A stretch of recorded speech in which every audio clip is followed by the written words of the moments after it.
When a young woman ages out of the system, left with nothing after her estranged sisters claim their family's inheritance, she returns to the derelict carriage house her grandfather secretly left her, a forgotten property from 1961.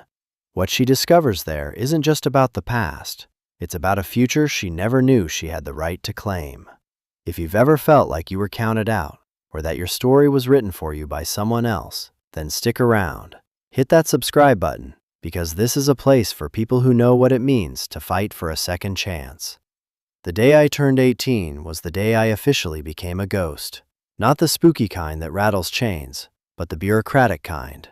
I was a file in a cabinet, a case number, a line item on a budget that had just expired.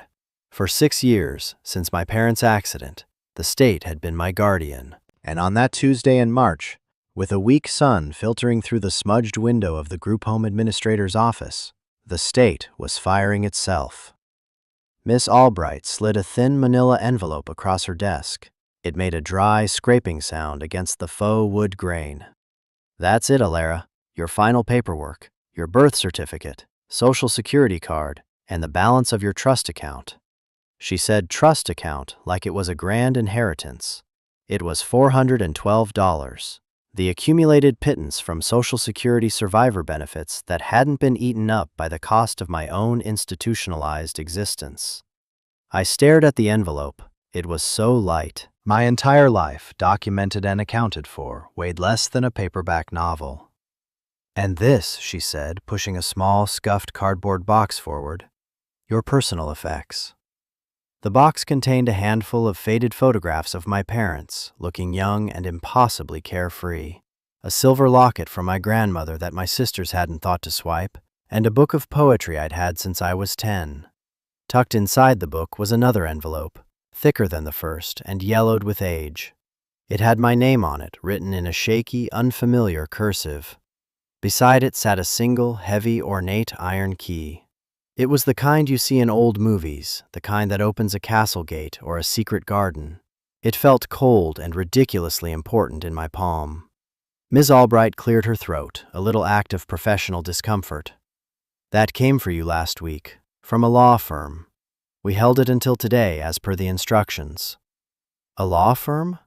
My heart did a nervous little flutter. The only lawyers I knew of were the ones who worked for my sisters, Brianna and Chloe. The ones who had sent crisp, heartless letters, explaining how, as I was a ward of the state, my share of our parents' estate would be held in trust by my older, legally adult siblings. I knew what that meant. It meant it was gone. They had sold the house we grew up in, the one with the big oak tree in the backyard, and split the money. They'd sent me a birthday card once, 2 years ago. It had a $100 bill in it and no message. I used the money to buy a new coat, a good one that lasted. I learned early that you couldn't rely on warmth from people, but a well-made coat was a solid investment. I picked up the key. It was black, intricate, and felt like a promise or a weapon. I didn't know which. "Thank you, Ms. Albright," I said. My voice sounded thin, like a stranger's. She gave me a sad, tired smile. It was the smile of someone who saw girls like me cycle through this office every month, full of fear and a brittle, unconvincing bravado. "Good luck, Alara. The world is bigger than this place." It was meant to be comforting, I think, but all I heard was that the world was bigger, and I was smaller than I had ever been. I walked out of the concrete block building that had been my home, my school, and my prison for 6 years, with a cardboard box under one arm and a check for $400 in my pocket. The bus station was a 20-minute walk. The air smelled of exhaust fumes and rain. I found an empty seat on a hard plastic bench under the flickering fluorescent lights and finally, carefully, opened the lawyer's letter. The paper was thick, creamy, and felt expensive. The letterhead read, "Gable & Sons, Attorneys at Law, established 1952. The address was in a town I hadn't heard of in years, Northwood, the place my grandfather had lived and died before I was even born. The letter was brief and formal. It was addressed to me, Ilara Vance, and it informed me that upon my 18th birthday, I was to be notified of a specific bequest from the will of my late grandfather, Arthur Vance.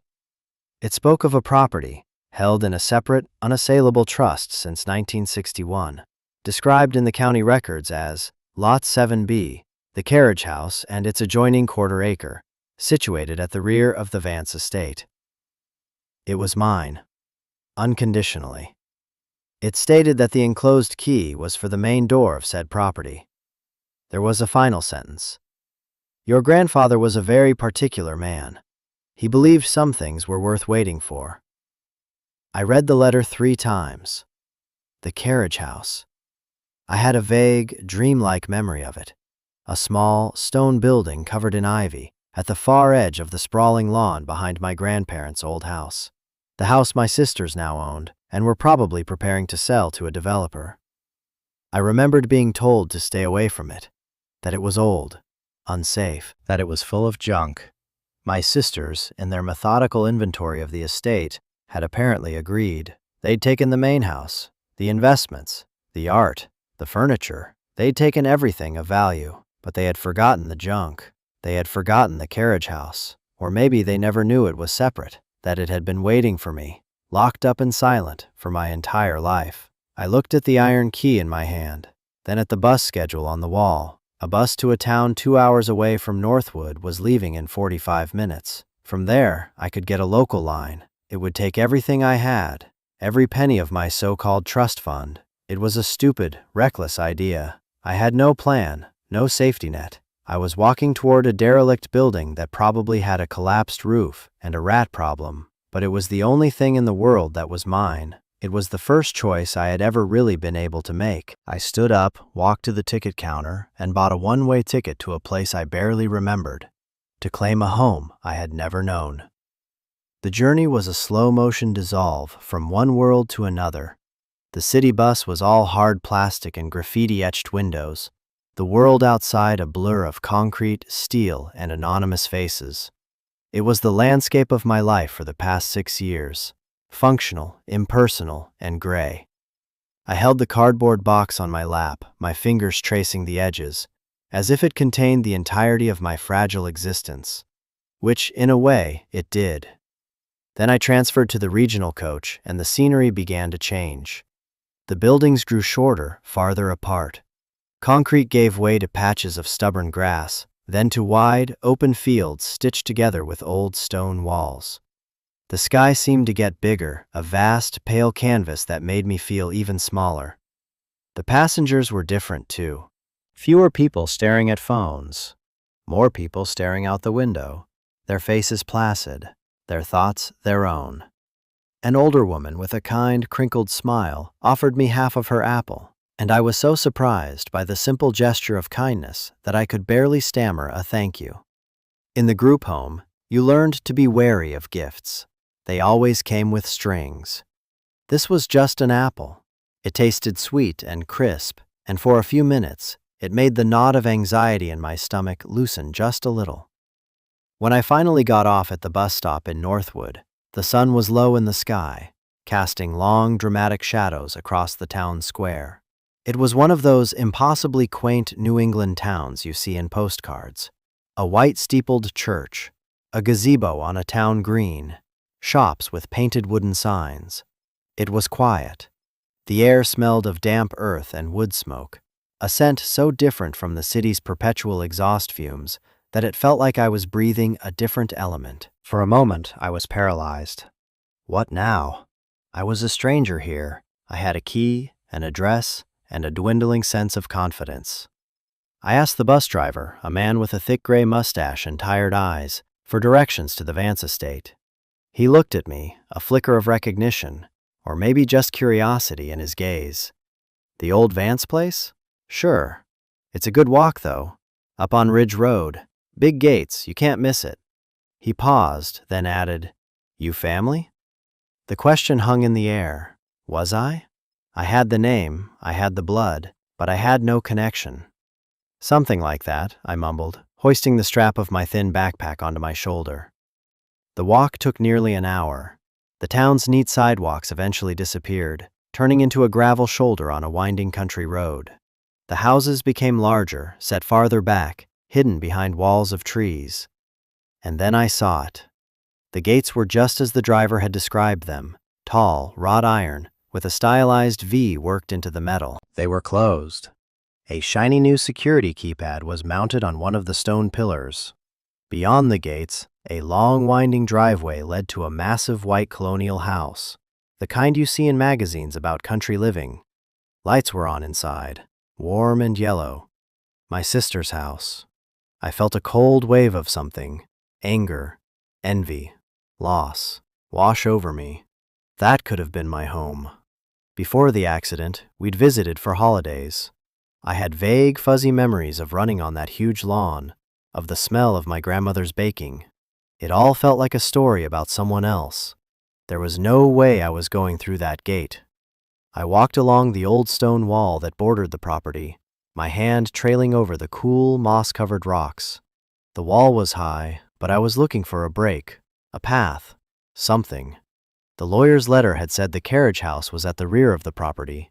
It must have its own access, however forgotten. About 100 yards past the main gate, the stone wall crumbled into a lower, more dilapidated section, nearly swallowed by overgrown bushes and tangled vines. And there, almost completely hidden, was a narrow dirt track, more of a suggestion of a road than an actual one. It was rutted and choked with weeds. This had to be it. I pushed my way through the thorny branches, my jacket snagging. The path curved away from the main house, deeper into a grove of ancient-looking pine trees. The air grew cooler, quieter. The only sound was the crunch of my own footsteps on the pine needles and the frantic thumping of my heart. And then I saw it. The carriage house stood in a small clearing, looking like something out of a fairy tale that had been left to rot. It was made of the same gray fieldstone as the wall, with a steep slate roof that was sagging in the middle. Most of the windows were boarded up, but one on the second floor was just a dark, gaping hole. Ivy had crawled up one entire wall, its thick, woody vines like skeletal fingers gripping the stone. A large, barn-style door, its dark green paint peeling in long strips, was bolted shut with a heavy, rusted lock. Beside it was a smaller, normal-sized door, the one that matched the key in my pocket. It looked solid, made of heavy oak, with a black iron handle and a keyhole that looked like a jagged wound. For a long moment, I just stood there, breathing. It was worse than I had imagined. It was derelict, abandoned, forgotten. And it was more beautiful than anything I had ever owned. It was real. I walked up the 3 stone steps, which were tilted at a precarious angle. I put the box and my backpack down. My hand was shaking as I slid the iron key into the lock. It resisted, grating with the rust and grime of decades. I had to put my whole body into it, gritting my teeth, turning with all my might. There was a loud, protesting clunk that echoed in the quiet air. The lock had turned. I pushed the heavy door. It groaned open on stiff hinges, revealing a slice of perfect, undisturbed darkness.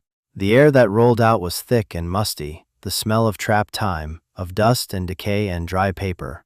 It smelled like secrets. I fumbled for the small flashlight on my keychain, its beam a weak, trembling circle in the oppressive gloom. I stepped inside. The beam cut through the darkness, illuminating a scene frozen in time. I was in what must have been a small entryway. To my left, a narrow, steep staircase led up to the second floor.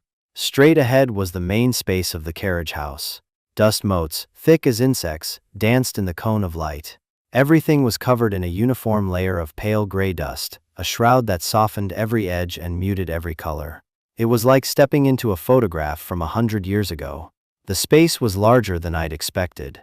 The ceiling was high, with thick, exposed wooden beams. The far wall was dominated by the huge, bolted carriage doors. To the right was a large stone fireplace, its mantelpiece thick with cobwebs. The furniture was sparse and draped in white dust cloths, creating ghostly, amorphous shapes in the gloom.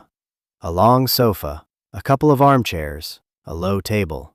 It looked like someone had been preparing to leave and had simply stopped. My light found a workbench against one wall. It was covered in old tools, all neatly arranged but coated in that same fine layer of dust. Jars of nails and screws, hammers, saws. It looked like a workshop. My grandfather's workshop. I moved deeper into the room, my footsteps unnaturally loud on the wide plank floors. I touched one of the shrouded armchairs. The cloth was brittle under my fingers. I pulled it back, and a cloud of dust billowed into the air, making me cough. The chair beneath was a sturdy leather wingback, cracked and faded but still intact. This wasn't just junk. This was a life, packed away and left behind. My flashlight beam swept across the room again, searching.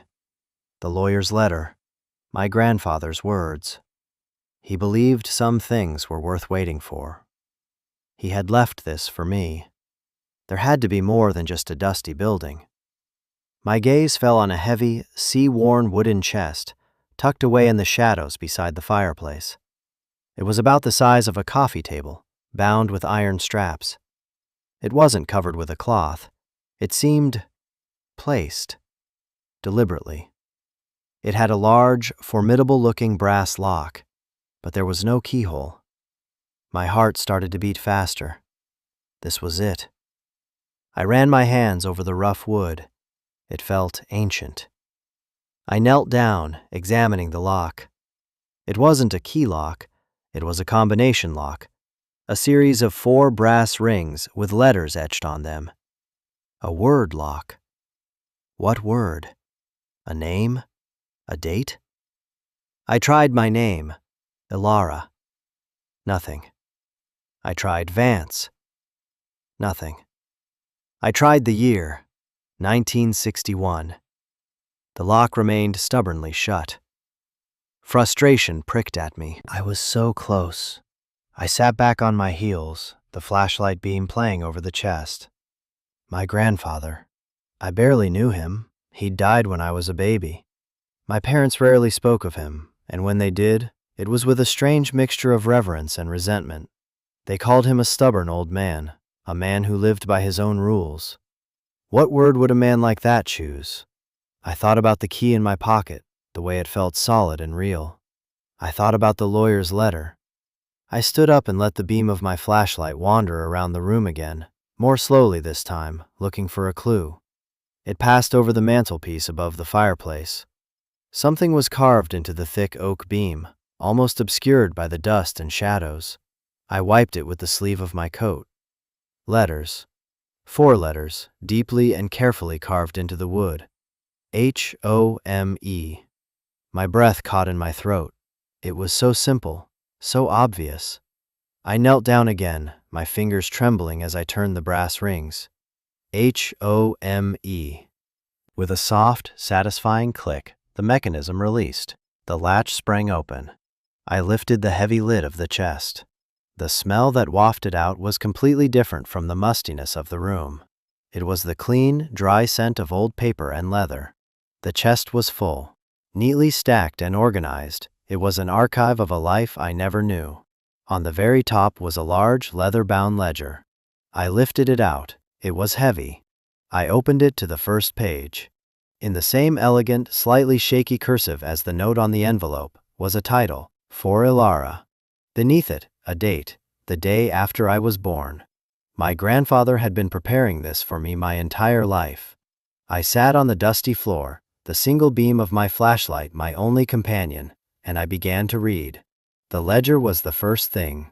It wasn't just a journal, it was a manual for a life. He had written about the carriage house itself, about the well pump out back and how to fix it, about the sturdiest beams in the ceiling and the weak spots in the floor. He wrote about the town, which shopkeepers were honest, which neighbors were kind. He wrote about our family, about its strengths and its weaknesses, with a clarity that was both loving and ruthless. He wrote about my parents. He'd loved them, that was clear, but he hadn't been blind to their flaws, their impulsiveness, their inability to manage money, their whirlwind romance that burned bright and fast but lacked any deep foundation. They live for the moment, he wrote, and I fear there will not be enough moments to build a future for you, little one. It was a prophecy that had come true with brutal accuracy. Beneath the ledger were bundles of letters tied with twine. Each bundle was marked with a year. They were letters written to me for every birthday he'd missed, for every birthday he knew he would miss. I untied the first one, marked First Birthday. The paper was thick, the ink slightly faded. "My dearest Alara," it began, "today you are 1 year old.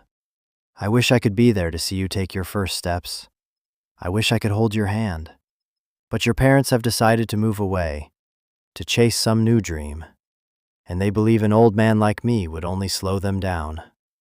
Perhaps they are right, but they cannot stop me from loving you. They cannot stop me from planning for you. This place, this little stone house, is my promise to you. A place to land should you ever need it. A place that is yours and yours alone, where no one can touch you." I had to stop reading. A raw, painful sob tore its way out of my chest. It was a sound I hadn't made in years. In the system, you learn to cry silently, to swallow your grief because no one is coming to comfort you. But here, in the dusty silence of my grandfather's sanctuary, I cried. I cried for the baby who had lost her protector. I cried for the little girl who had felt so utterly alone. I cried for the man who had loved me from a distance, who had poured all his hopes for me into these pages and this stone building. After a long time, my tears subsided, replaced by a hollow ache. I picked up the next bundle of letters. They chronicled my life through his eyes, pieced together from the few phone calls and awkward holiday cards my parents sent him. He celebrated my first day of school, lamented my childhood illnesses, and worried constantly. In the letter for my 12th birthday, the year my parents died, the tone changed. The handwriting was shakier. "Alara, my heart is broken for you.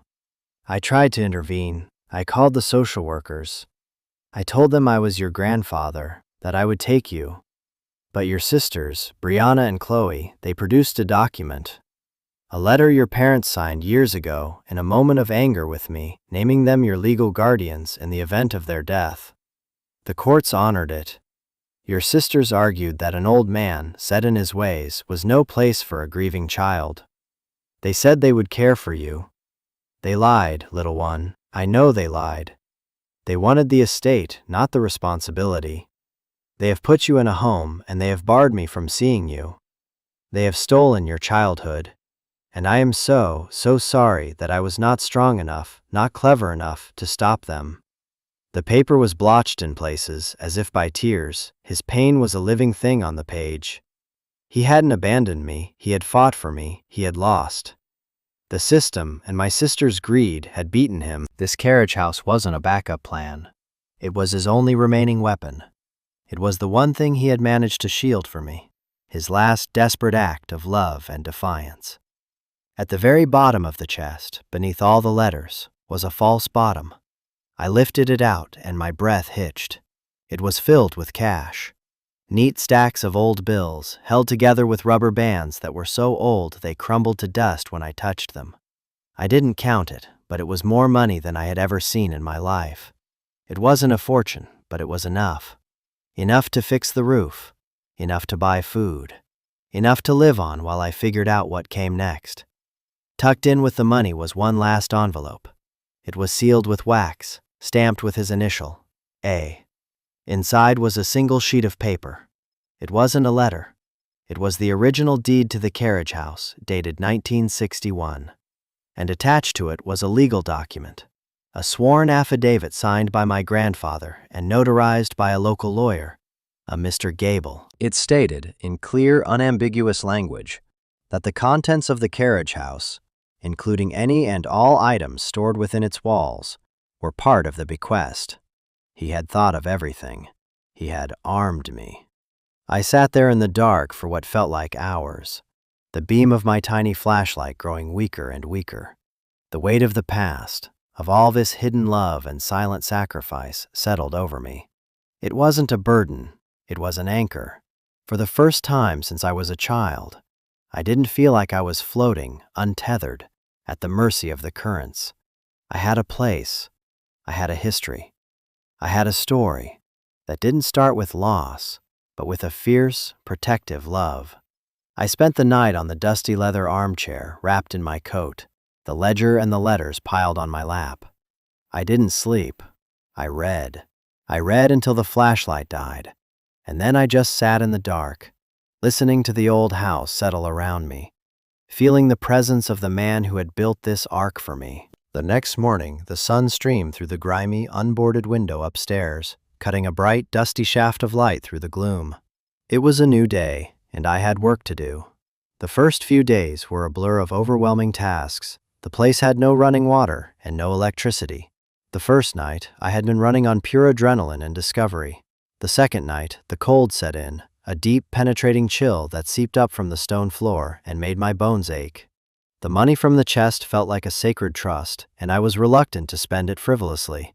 But survival wasn't frivolous. I walked into town, my backpack filled with a few stacks of the old, musty bills, feeling like a criminal on the run. My first stop was a hardware store. It was one of those old-fashioned places that smelled of sawdust and metal, with a wizened old man behind the counter who looked like he'd been there since the store opened. I bought heavy-duty trash bags, work gloves, a pry bar, cleaning supplies, a powerful flashlight, and a dozen thick candles. The man eyed my cash, then me. "You new in town?" he asked, his voice a gravelly rumble. "Sort of," I said, not wanting to explain. "Staying up at the old Vance place," I added, gesturing vaguely up the road. His expression softened. "Arthur Vance's place? That's been empty for an age." He was a good man, Arthur, kept to himself, but solid, like an oak tree. The small bit of praise from my grandfather warmed me more than my coat. I spent the next 48 hours engaged in a full-scale assault on the years of neglect. I pried the boards off the windows, letting in the pale March light. The glass was miraculously intact on most of them, just layered with decades of grime. I scrubbed them until my arms ached, and the interior of the carriage house was suddenly filled with a soft, hazy glow. I filled bag after bag with trash, rotted blankets, mouse-eaten papers, things that were truly junk. But I was careful. I treated every object as a potential clue, another piece of my grandfather's story. I found a box of his old woodworking tools and cleaned them meticulously, oiling the metal and sanding the handles. They felt good in my hands, solid and purposeful. The physical labor was exhausting, but it was also cleansing. With every layer of dust I wiped away, with every broken thing I mended or discarded, I felt like I was clearing out the cobwebs in my own soul. I was taking control. I was building something. I was making a home. The quiet was the hardest part to get used to.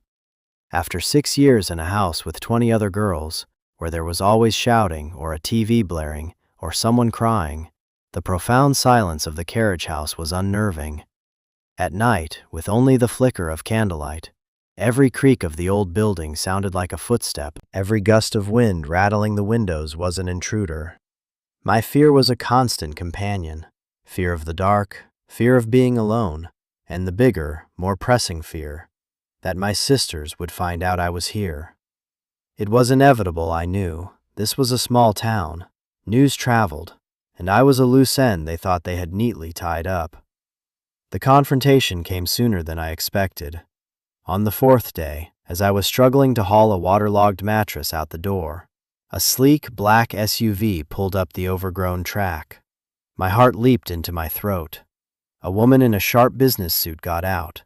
She had a severe haircut and a face that looked like it had never learned how to smile. She was holding a briefcase. She was a lawyer. "Elara Vance?" she asked.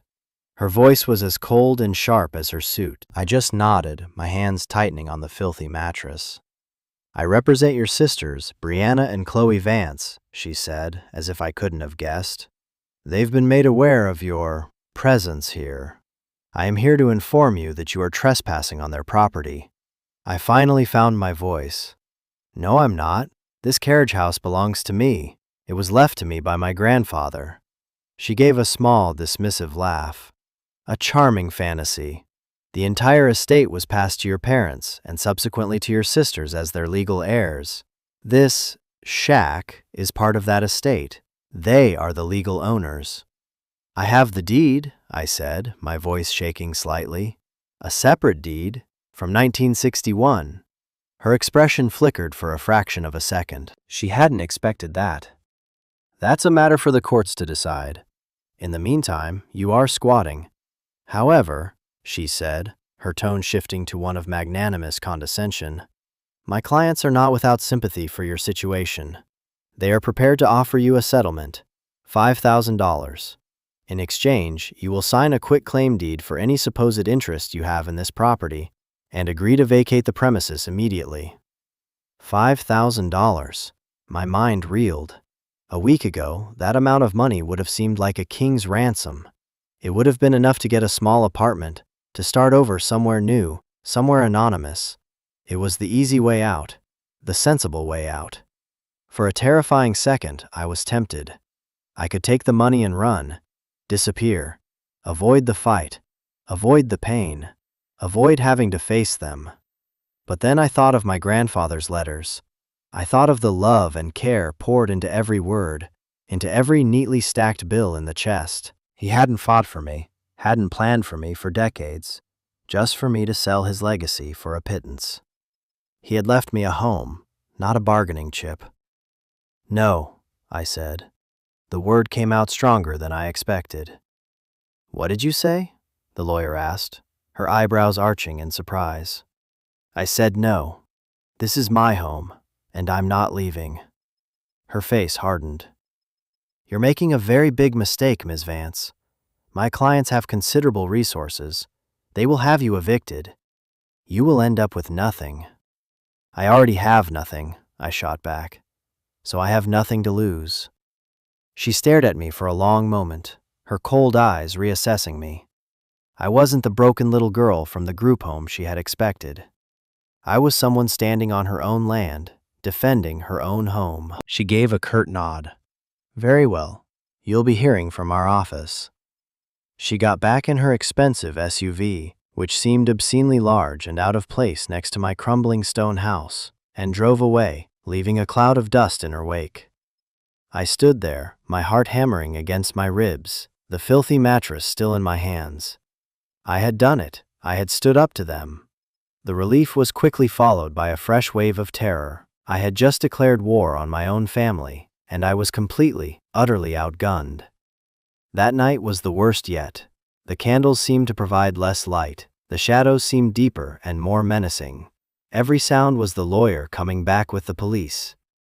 I clutched the heavy iron key in my pocket, my only real proof of ownership, and reread my grandfather's letters by candlelight. His words were a balm, a shield against the fear. They will try to bully you, he had written in one of the last letters. They will use money and power because it is all they understand. But you have something they don't, Ilara. You have this place, and you have the truth. Don't ever let them take that from you. The next morning, I knew what I had to do. I couldn't fight them alone. I needed help. I looked at the notarized affidavit from the chest. The lawyer's name was there, clear as day. Jonathan Gable. Of the firm, Gable and Sons. I walked into town, my grandfather's ledger and the deed tucked safely in my backpack. The law office was on the second floor of an old brick building on the main square. The sign was faded, the paint peeling. It didn't look like the kind of place that handled clients with black SUVs. The waiting room was quiet and smelled of old books and lemon polish. A kind-faced woman who was probably in her 70s looked up from her typewriter. "Can I help you, dear?" I asked for Mr. Gable, and she led me to an office at the back. The man behind the large oak desk was ancient. He had to be in his late 80s, with a shock of white hair and skin as thin and translucent as old parchment. But his eyes, behind thick glasses, were sharp and intelligent. He looked at me, then at the ledger I placed on his desk. "My name is Ilara Vance," I said. "I believe you knew my grandfather, Arthur." A slow smile spread across his face. Arthur Vance, of course. A stubborn, brilliant, cantankerous old goat. One of my first clients, and one of my best friends. He looked at me more closely. "You have his eyes." I spent the next hour telling him everything. About the group home, my sisters, the lawyer, the carriage house, the chest, the letters. He listened patiently, his hands steepled, not interrupting once. When I was finished, he took the deed and the affidavit and examined them with a magnifying glass, humming softly to himself. "Yes, yes," he murmured. "I remember this. Arthur was adamant. He saw the storm coming, you see. He knew what your sisters were made of, even when they were girls. He called this his time capsule trust, a legal structure so airtight and obscure that by the time anyone thought to challenge it, the statute of limitations would have long since passed." He looked up at me, his sharp eyes twinkling. "Your sister's lawyer is from a big firm in the city. She's used to corporate law, mergers, things you can bully your way through. She doesn't know the first thing about old country property law, and she doesn't know that your grandfather built you a fortress." He leaned back in his creaky chair. "Their claim is based on the idea that the carriage house is part of the main estate, but this deed, filed in 1961, legally severed this parcel of land from the rest. It has been a separate legal entity for over 60 years. They don't own the carriage house. They don't even own the dirt track leading up to it. In fact," he said, a grin spreading across his face, "technically they've been trespassing on your property every time they've used it for storage." The relief that washed over me was so immense it almost brought me to my knees. "So, I can win?" "My dear girl," Mr. Gable said, his voice firm, "you've already won. We just need to send them the paperwork to inform them of that fact." He agreed to represent me, refusing any payment up front. "Consider it a professional courtesy," he said, to Arthur. The letter Mr. Gable drafted was a masterpiece of polite, understated, and utterly devastating legal force. It cited obscure property laws, county precedents from the 1920s, and the undeniable, ironclad validity of the 1961 deed. He sent it via courier to my sister's lawyer. The response was silence. For a week, I heard nothing. It was a nerve-wracking time. I continued my work on the carriage house, but now with a renewed sense of purpose. I wasn't just surviving, I was building my future. The work was slow and hard. I taught myself how to patch plaster from a book I found in my grandfather's collection. I scrubbed the floors until the original grain of the wood began to show through. I found a local well specialist, an old-timer who remembered my grandfather, who came and helped me get the hand pump in the backyard working again. The first gush of cold, clear water from that pump felt like a miracle. It was a small victory, but it was mine. The community, in its quiet, rural way, began to notice me. The man from the hardware store started giving me a discount. The woman at the local bakery would slip an extra loaf of bread into my bag. They didn't ask questions. They just saw a young woman working hard to reclaim something, and they offered their silent, steady support. It was a feeling I'd never had before. Belonging. Then, one afternoon, another vehicle came up my driveway. Not a black SUV, but a dusty pickup truck. A man who looked to be in his 50s, with a weathered face and work-worn hands, got out. He introduced himself as the caretaker of the main estate. "My name's Tom," he said, twisting a baseball cap in his hands. "Your sister sent me." My stomach clenched. "They want me to turn the power on for you. And the water line from the main house. Said there was a misunderstanding about the property line." I just stared at him, speechless. It wasn't an apology. It was a surrender. A white flag, delivered by a third party. They couldn't bring themselves to face me. They had been beaten, not by a fancy lawyer or a lawsuit, but by a stubborn old man's love and foresight. They had backed down. That evening, for the first time, I flipped a switch, and a bare bulb hanging from the rafters flickered to life, flooding the main room with a warm, steady glow.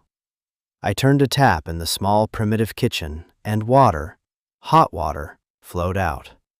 It was a luxury so profound it felt like magic. I had light. I had water. I had a roof over my head. I had a home. It wasn't a victory that came with fireworks or a triumphant celebration. It was quiet. It was the simple, profound peace of knowing I was safe. I stood in the middle of the room, now clean and organized, the ghosts of dust and neglect banished by light and hard work. My grandfather's tools were arranged neatly on his workbench. His books were on a shelf I had built. His letters were in a safe, dry box. His presence was everywhere, not as a haunting, but as a quiet, steadying strength. I had won the battle for the carriage house, but the war for my own future was just beginning.